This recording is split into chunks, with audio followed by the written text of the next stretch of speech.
Welcome to Revenge with Lyra. You're such a loser, Emma. Can you please not mention where you work when my in-laws arrive? My sister's voice sliced through the candlelight like broken glass. I looked up from the mashed potatoes I'd just set down on Mom's table. She said it so casually, like I was the help, not the sister who worked 2 jobs to pay her college tuition. Her fiancé's parents, stiff, country club smiles, pretended to sip their wine. My mother gave that tight, warning look that meant don't make a scene. My father cleared his throat, pretending he hadn't heard. But my chest felt like it had cracked open. My name is Emma Lane, I'm 32. And if you think you know how this ends, stay tuned. I smiled politely, the kind of smile you wear when you've run out of safe words. Don't worry, Claire, I said quietly. I won't embarrass you. She rolled her eyes and turned to her fiancé's mother. Emma works at a diner, she announced like she was sharing a charity case. Laughter rippled at the table, thin and brittle. I felt heat crawl up my neck, but my voice stayed calm. Actually, 2 diners, I corrected softly. Double shifts help when you're covering someone's tuition payments. The table fell silent. Claire's fiancé, Mark, blinked. Wait, you paid for... Let's not dwell on the past, Mom interrupted sharply, forcing a laugh that didn't reach her eyes. But the truth was already out, humming like electricity under the tablecloth. Dinner continued in awkward fragments, silverware clinking, conversations forced. I kept my eyes on my plate, counting every second until I could leave. After dessert, Claire followed me to the hallway. Why do you always have to ruin things? She hissed. Ruin what? Your curated image? I said, slipping on my coat. Don't worry. I won't be around to mess it up. Her mouth opened, but I was already walking toward the door. Outside, cold air slapped my face, and I finally exhaled. I'd spent years feeding her dreams while starving mine. But something shifted tonight. Quiet, steady, irreversible. And by the time the first rent day rolled around, she'd understand what it means when the person you call a loser stops paying your bills. The next morning, sunlight hit my kitchen window like an accusation. My phone buzzed with work notifications, but I stared at the list of automatic payments, utilities, student loan, and one that stood out like a bruise. Claire's rent. $1,450. Due on the 1st. I hovered over the cancel autopay button for a long minute before tapping it. A clean click. It was like deleting an old version of myself.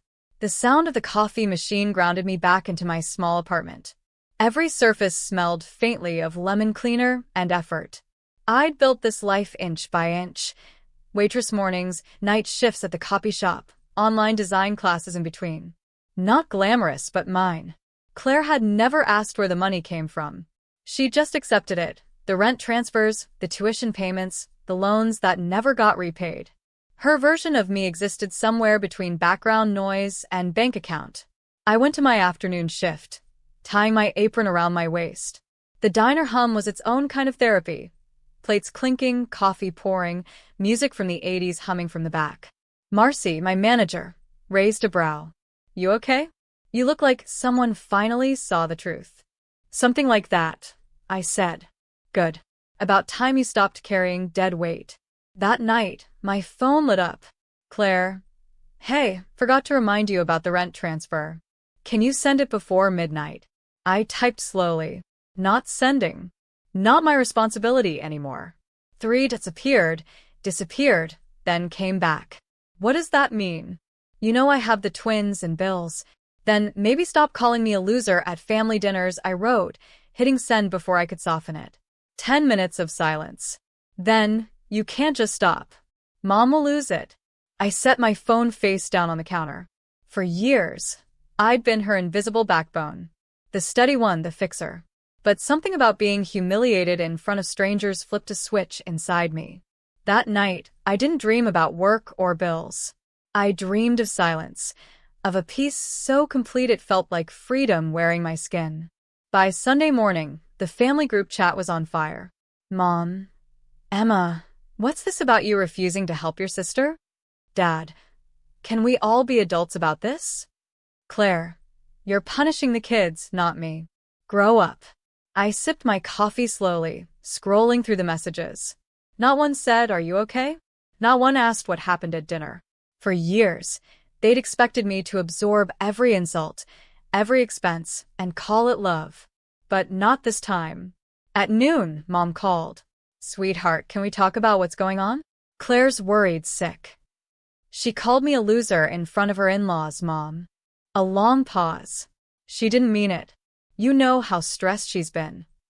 I worked 2 jobs to get her through college. She meant it. Mom sighed, her voice turning careful. Families support each other. That's what makes us strong. I laughed quietly. Funny. That only seems to apply when I'm the one giving. Don't be dramatic, Emma. I'm not. I'm just done. Click.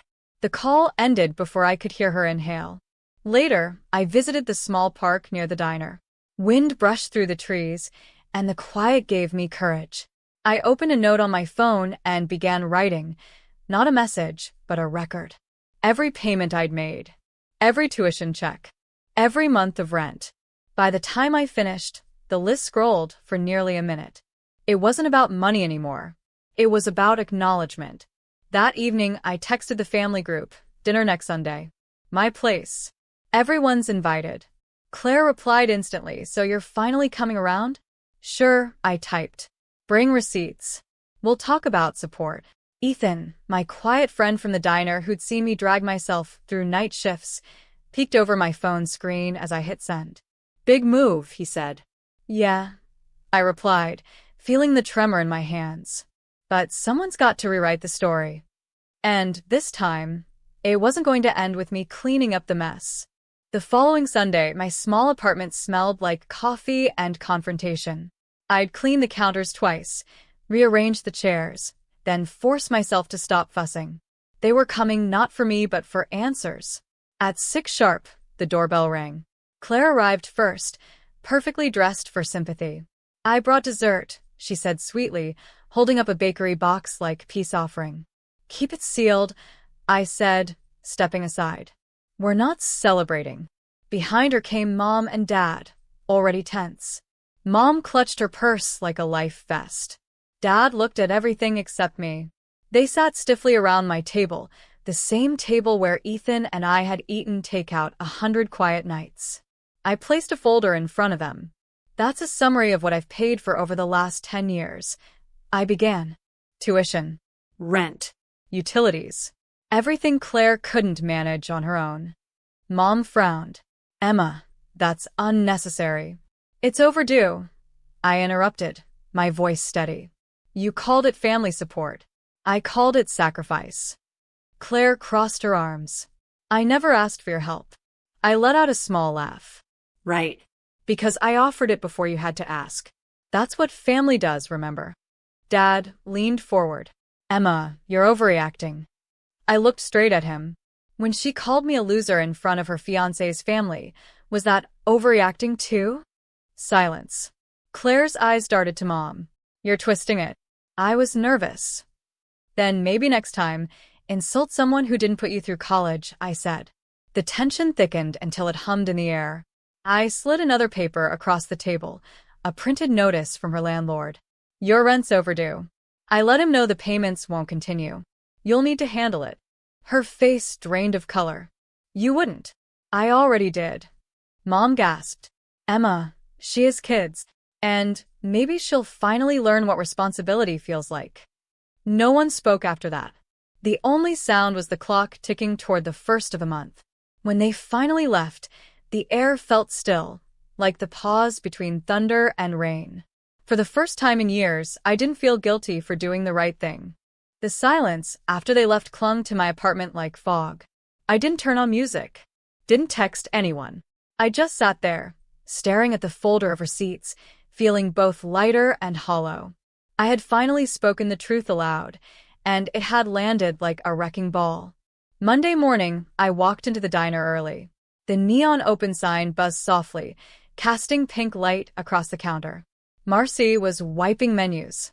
"You look like someone who finally dropped a 10-year secret," she said.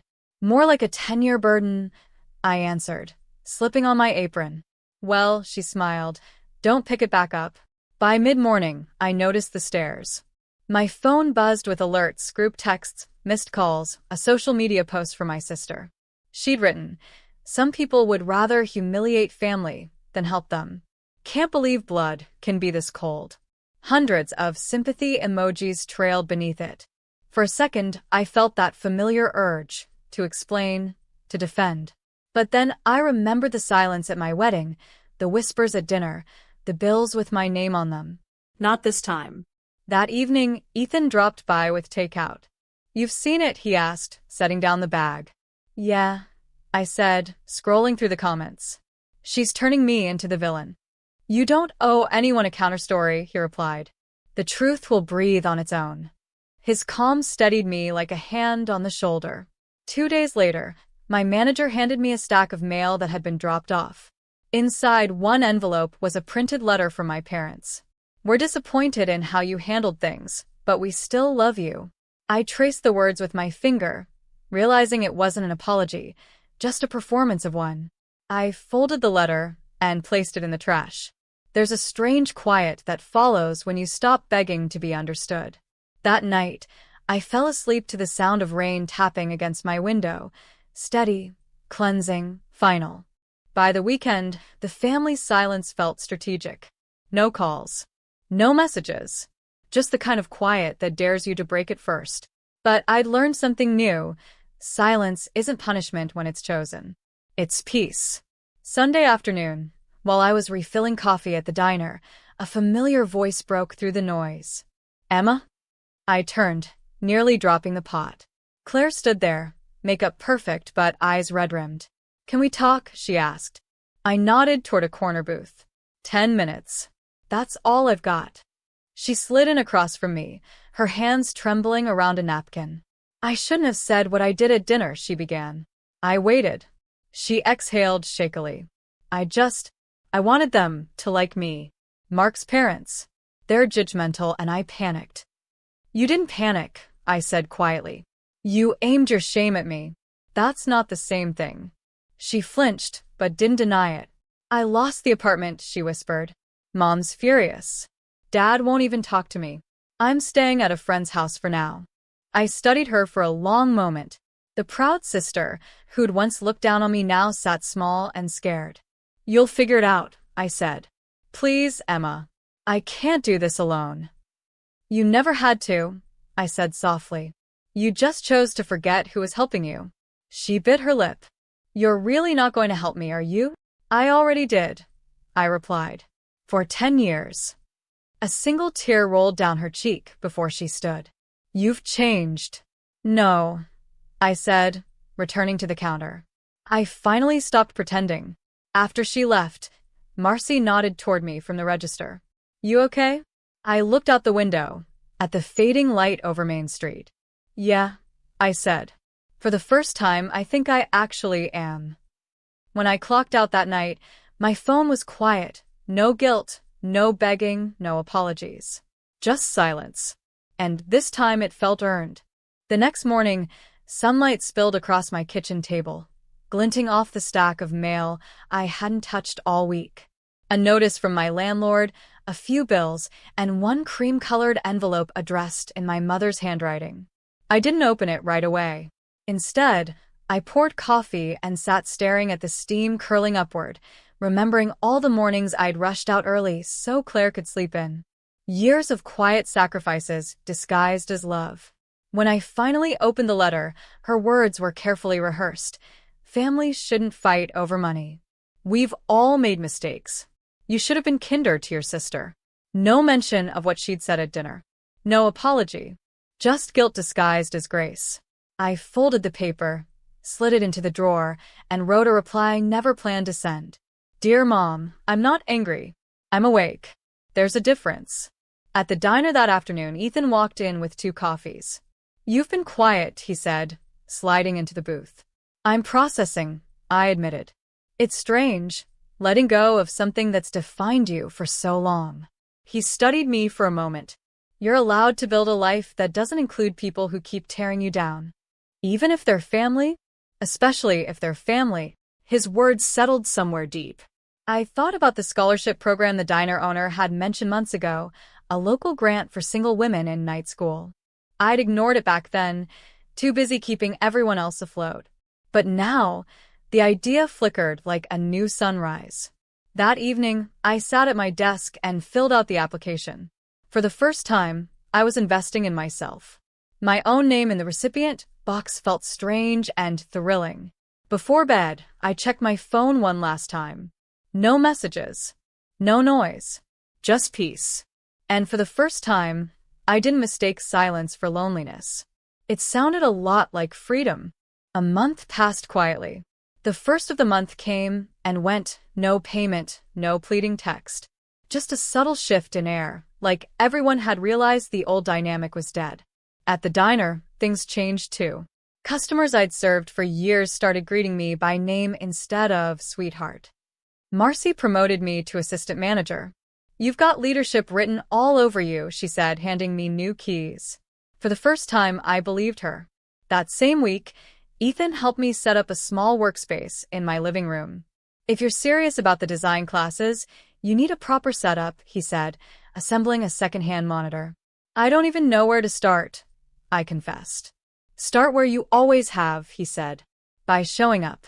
I laughed, not out of disbelief, but recognition.